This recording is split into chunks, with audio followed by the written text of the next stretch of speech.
មន្ត្រីប្រគល់ភារកិច្ចស្រាវជ្រាវនិងបណ្ដុះបណ្ដាលអំពីភាសាវប្បធម៌និងសិល្បៈខ្មែររយៈពេល13ឆ្នាំកន្លងសាកលវិទ្យាល័យត្រវិញបានអះអាងនៅទូនាទីដ៏សំខាន់ក្នុងការបណ្ដុះបណ្ដាលធនធានមនុស្សប្រកបដោយគុណភាពសម្រាប់តំបន់និងទូទាំងប្រទេសក្នុងនោះមានឯកទេសដែលផ្សារភ្ជាប់នឹងការអភិរក្សនិងអភិវឌ្ឍវប្បធម៌ជនជាតិខ្មែរ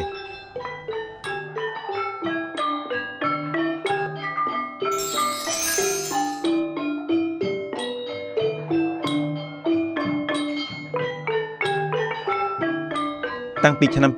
2013សាកលវិទ្យាល័យត្រវិញត្រូវបាននាយករដ្ឋមន្ត្រីប្រគល់ជាអង្គភាពអនុវត្តភារកិច្ចសំខាន់ថ្នាក់ជាតិស្ដីពីការបណ្ដុះបណ្ដាលធនធានមនុស្សផ្នែកភាសាវប្បធម៌និងសិល្បៈខ្មែរណាបូកឆ្លងកាត់បណ្ដាដំណាក់កាលអភិវឌ្ឍបច្ចុប្បន្នសាកលវិទ្យាល័យត្រវិញបណ្ដុះបណ្ដាលជំនាញខាងផ្នែកសិល្បៈខ្មែរណាបូកជាមួយឯកទេសសម្ដែងឧបករណ៍តន្ត្រីបុរាណនិងតន្ត្រីវិទ្យាចាប់ពីឆ្នាំសិក្សា2012-2013មកដល់ពេលនេះសាកលវិទ្យាល័យត្រវិញបានបណ្ដុះបណ្ដាលនិស្សិតចំនួន63នាក់ឯកទេសសម្ដែងឧបករណ៍តន្ត្រីដោយឡែកឯកទេសតន្ត្រីវិទ្យាចាប់ពីឆ្នាំសិក្សា2018-2019មកទល់ពេលនេះសាលាបានបណ្ដុះបណ្ដាលនិស្សិតចំនួន120នាក់ Thì nhiệm vụ chính của trường là dạy học, nghiên cứu khoa học và phục vụ cộng đồng. ភារកិច្ចសំខាន់របស់សាលាគឺបង្រៀននិងស្រាវជ្រាវវិទ្យាសាស្ត្រព្រមទាំងបម្រើសហគមន៍ក្នុងអំឡុងពេលបង្រៀនក្រៅពីការផ្ទេរចំណេះដឹងដល់និស្សិតនិងអ្នកសិក្សាសាលាក៏មានសកម្មភាពដើម្បីវឹកហាត់បន្ថែមនៅជំនាញទន់ជូននិស្សិតក៏ដូចជាសកម្មភាពពាក់ព័ន្ធដែលមានប្រយោជន៍សម្រាប់ការសិក្សារបស់សាលា Việc học thực của nhà trường ទន្ទឹមនឹងការងារបណ្ដុះបណ្ដាលសាកលវិទ្យាល័យត្រវិញនៅទាំងយកចិត្តទុកដាក់ពិសេសដល់ការស្រាវជ្រាវវិទ្យាសាស្ត្រអំពីវិទ្យាសិល្បៈខ្មែរណាបូទៀតផងតាំងពីឆ្នាំ2013មកទល់ពេលនេះសាកលវិទ្យាល័យត្រវិញមានប្រធានបទស្រាវជ្រាវវិទ្យាសាស្ត្រចំនួន4និងចាត់តាំងសិក្ខាសាលាជាច្រើនស្ដីពីសិល្បៈខ្មែរណាបូក្នុងនោះលេចធ្លោគឺប្រធានបទស្រាវជ្រាវវិទ្យាសាស្ត្រថ្នាក់ក្រសួងអភិរក្សនិងពង្រីកបណ្ដាតម្លៃវប្បធម៌តន្ត្រីប្រជាប្រិយខ្មែរណាបូនេះគឺជាគម្រោងមួយដ៏សំខាន់ក្នុងការប្រមូលផ្ដុំនិងចងក្រងឯកសារអំពីវប្បធម៌សិល្បៈរបស់បងប្អូនខ្មែរឲ្យបានស៊ីជម្រៅជាងរួមចំណែកអភិរក្សនៅបេតិកភណ្ឌតន្ត្រីប្រជាប្រិយ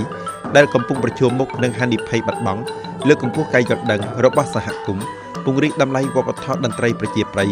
ជំរុញអភិវឌ្ឍការបង្រៀនបន្តនិងផ្សព្វផ្សាយយ៉ាងទូលំទូលាយនៅវប្បធម៌ពិសេសរបស់បងប្អូនខ្មែរណាបូ những cái thành tựu của bên trường thì សមិទ្ធផលទាំងឡាយរបស់សាលាអំពីការស្រាវជ្រាវវិទ្យាសាស្ត្រនិងប្រធានបទនានាក្នុងពេលថ្មីៗនេះក៏មានការរីកចម្រើនជាងមុនដែរបច្ចុប្បន្នសាលាកំពុងមានទម្រង់រៀនសូត្រនិងធ្វើតាមលោកហើយកំពុងជ្រើសរើសទម្រង់ជំរុញការសិក្សាស្រាវជ្រាវវិទ្យាសាស្ត្ររបស់សាលាតាមរយៈនោះបង្កភាពសកម្មជូននិស្សិតនិងគ្រូបង្រៀនក្នុងការចូលរួមប្រធានបទស្រាវជ្រាវផ្សេងៗ ស្រាវជ្រាវចងក្រងគរុវិធីក៏ដូចជាបង្កលក្ខណៈអនិស្សិតសិក្ខាកម្មបានចូលរួមសកម្មភាពសម្ដែងជាក់ស្ដែងក៏ជាភារកិច្ចស្នូលមួយរបស់សាកលវិទ្យាល័យត្រវិញផងដែរដោយពាក្យស្លោកយកអ្នករៀនជាមជ្ឈមណ្ឌលការផ្សារភ្ជាប់រវាងទ្រឹស្ដីនិងការអនុវត្តក្នុងការបង្រៀនក៏ជាសកម្មភាពជាក់ស្ដែងនិងមានប្រសិទ្ធភាពនៃកម្មវិធីបណ្ដុះបណ្ដាលនៅសាកលវិទ្យាល័យត្រវិញដែរ Đối với biểu diễn nhạc cụ ចំពោះការសម្ដែងឧបករណ៍តន្ត្រីមុខវិជ្ជាទ្រឹស្ដីតន្ត្រីជំនួយបានច្រើនណាស់ដោយបងប្អូនអាចមើលអត្ថបទភ្លេងដោយខ្លួនឯងដើម្បីត្រៀមបទផ្ដាំពីនោះបងប្អូនអាចចូលរួមជាមួយវងតន្ត្រីណាក៏បានទោះបីនៅក្នុងប្រទេសឬក្រៅប្រទេសតន្ត្រីក៏ជាភាសារួមរបស់ពិភពលោកគេនឹងមើលពីអក្សរភ្លេងនោះហើយត្រៀមបទដោយខ្លួនឯងនិងអាចចូលលេងបានច្រើនឧបករណ៍ភ្លេង ក្នុងពិធីបុណ្យនានារបស់មេមីខ្មែរសាលាបានរៀបចំការសម្ដែងសិល្បៈរំលេចឡើងវិញនៅពិធីបុណ្យរបស់ជនជាតិខ្មែរនេះក៏ជាសកម្មភាពជាក់ស្ដែងផ្សារភ្ជាប់នឹងការងារបង្រៀននិងបំផុសគំនិតដល់ក្មេងៗជំនាន់ក្រោយដើម្បីចូលរួមថែរក្សាតម្លៃល្អប្រសើរនៃពិធីបុណ្យប្រពៃណីរបស់បងប្អូនខ្មែរទន្ទឹមនឹងនោះកងជួរគ្រូបង្រៀននៃសាកលវិទ្យាល័យត្រវិញក៏មានដំណើរទៅបង្រៀនក្នុងស្មារតីបម្រើសហគមន៍នៅតាមវត្តអារាមដើម្បីក្មេងៗជំនាន់ក្រោយបានទទួលយកផ្ទាល់ និងត្រឹមត្រូវតាមក្បួនខ្នាតអំពីឧបករណ៍តន្ត្រីនិងក្បាច់រាំរបាំខ្មែរ các thầy các cô មករៀននៅទីនេះត្រូវបានលោកគ្រូអ្នកគ្រូ ណែនាំយើងតាំងពីតូចបំផុតសាមញ្ញបំផុតរហូតដល់ខ្ពស់ជាងផ្ដើមពីនោះជួយឲ្យយើងក្រេបជញ្ជក់បានមេរៀននិងប្រើប្រាស់ស្ទាត់ជំនាញឧបករណ៍ភ្លេងនេះក្រោយពីនោះពេលកំពុងរៀនពួកខ្ញុំបានប្រឡូកនឹងសិល្បៈខ្មែរទៀតផងតាំងពីឆ្នាំ2012សាកលវិទ្យាល័យត្រវិញបានបង្កើតក្រុមសិល្បៈខ្មែរដែលសប្តាហ៍ថ្ងៃក្លឹបវប្បធម៌វិចិត្រសិល្បៈខ្មែរណាំបូដើម្បីធ្វើឲ្យជាក់ស្ដែងនៅភារកិច្ចរៀបចំសកម្មភាពសម្ដែងជួយដល់ការស្រាវជ្រាវនិងវឹកវើសិល្បៈខ្មែរក្រុមសិល្បៈខ្មែររបស់សាលាបានប្រមូលផ្ដុំនិងបំពាក់បំពាន់បានអ្នកឆ្នាំដែលមានទេពកោសល្យក្នុងវិស័យសិល្បៈរួមចំណែកថែរក្សានិងពង្រីកអត្តសញ្ញាណវប្បធម៌ជាតិដោយការចំណូលចូលចិត្តនិងសេចក្តីស្រឡាញ់នៅសិល្បៈខ្មែរបងអូនក៏បានសុំចូលក្លឹបក្រោយពេលដែលបងអូនរៀនខាងកុំព្យូទ័រមានពេលវេលាទំនេរបងអូនឆ្លៀតឱកាសមករៀនខាងភ្លេងក៏បានច្រើនក្នុងក្លឹបថ្ងៃសុក្ររាល់សប្តាហ៍បងក៏បានចូលមករួមគ្នាយ៉ាងច្រើនដើម្បីហាត់អារម្មណ៍ក៏ដូចហាត់ភ្លេងពីការ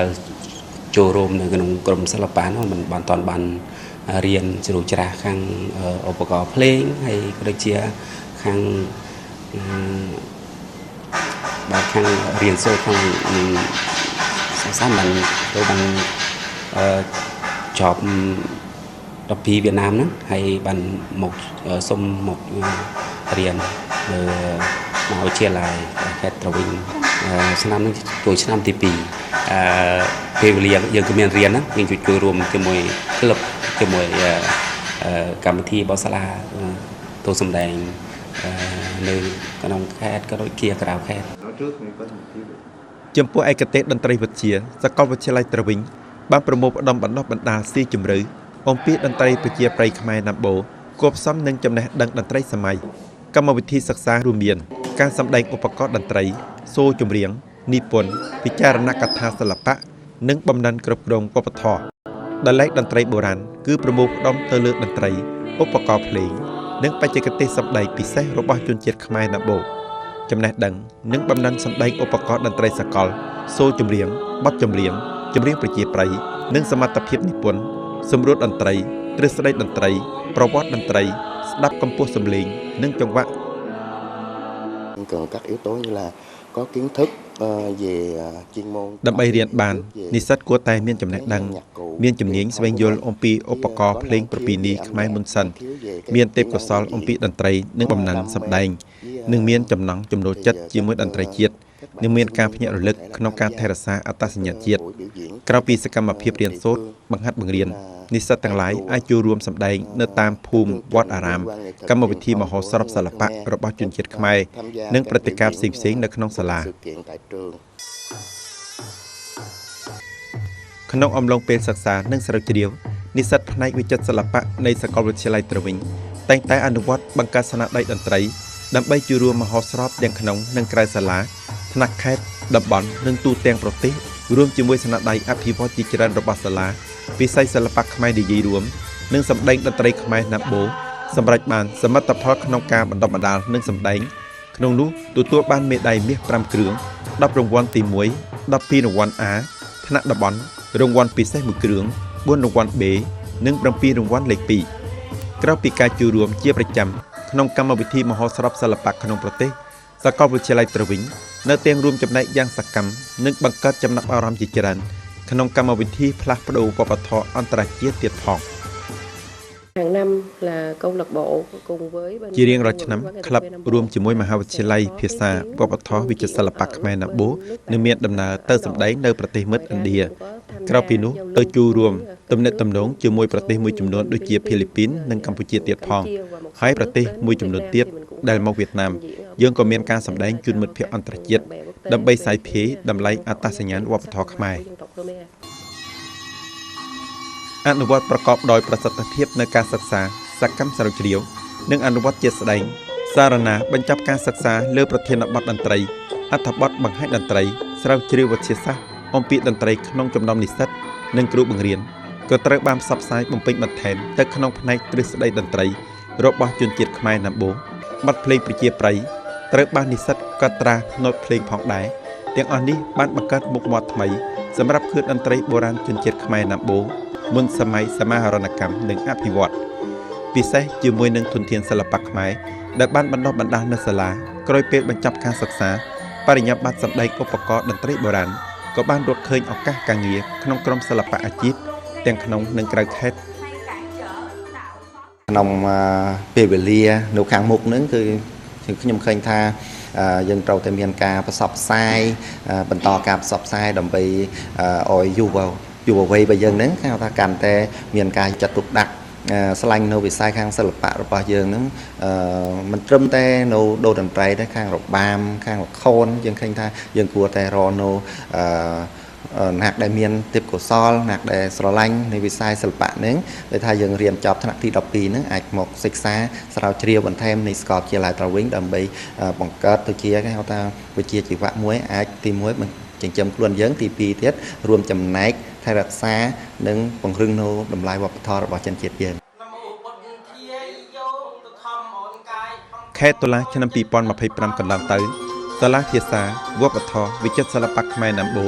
និងមនុស្សសាស្ត្របានរៀបចំយ៉ាងឱឡារិកនៅកម្មវិធីសម្ដែងការពារសារណាបញ្ចប់ការសិក្សា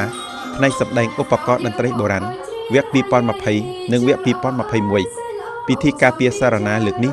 មាននិស្សិត6រូបជាមួយប្រធានបទដ៏ទាក់ទាញចំនួន6គឺតួនាទីរបស់ស្គរក្នុងវងតន្ត្រីល្ខោនរបស់ជនជាតិខ្មែរណាំបូតួនាទីរបស់ឧបករណ៍ភ្លេងខ្សែក្នុងភ្លេងការខ្មែរណាំបូលក្ខណៈសម័យក្នុងទម្រង់សម្ដែងតន្ត្រីខ្មែរនៅសុកាំង